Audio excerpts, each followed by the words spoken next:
The Islamic Republic of Pakistan is, as the name may suggest, a Muslim country. But what you might not know is that it is the Muslim country. It's the only one formed specifically in the name of Islam. Back in 1947, it was formed as a Muslim homeland. And as such, their constitution states that all laws must comply with the Quran. And much like with the Bible, that means that whatever party is in power can do whatever they want because everything is in the Quran, everything is in the Bible. It's just how you interpret it.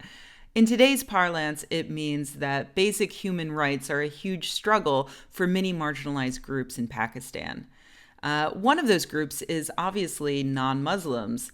Interestingly, Pakistanis inherited anti-blasphemy laws from British colonialists in the 19th century, but in the 70s and 80s, they were beefed up to become truly oppressive.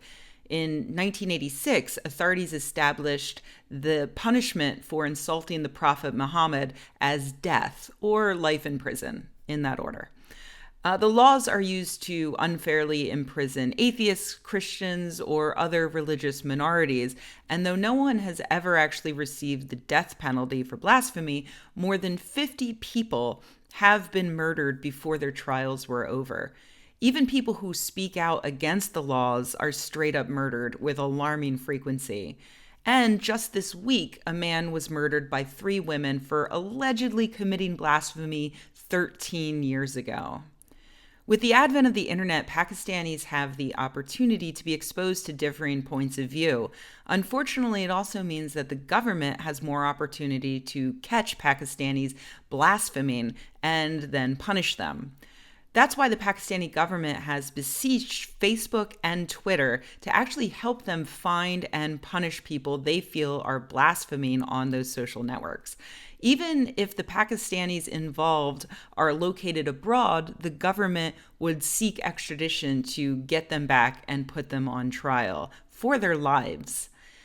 Twitter hasn't responded, and I hope they never do because fuck that request. Facebook, though, is taking the request seriously and has agreed to send a delegation to Pakistan to discuss it. Now, I don't seriously believe that Facebook would actually help disclose the identities of blasphemers to the Pakistani government, especially if they know the world is watching, considering that Mark Zuckerberg is pretty obviously considering a political run in the near future. But that interest in politics may mean that he is more likely to deal with a governmental request like this with kid gloves, even a request as outright disgusting as Pakistan's. While they probably won't actually help get anyone prosecuted for blasphemy, Facebook is considering ways to censor content according to the majority views on a country-by-country basis. And that's dangerous. I mean, the positive power of social media is the ability to expose people to differing viewpoints.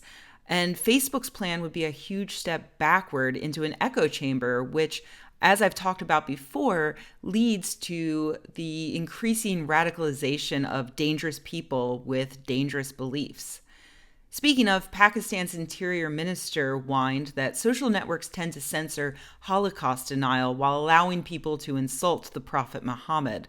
He doesn't seem to realize that that's because the Holocaust actually happened, while Muhammad is a fantasy figure who, I'm sorry, never actually split the moon in half or made a palm tree stop crying because he was leaning on it. We can say that just like we can say that Yahweh never flooded the entire earth, destroying all of human civilization except for one family.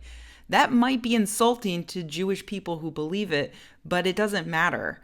It's far, far worse to say that 6 million people were never killed in the Holocaust, because that's a provable lie with serious consequences that directly contribute to the rise of neo-Nazis and violence against Jews.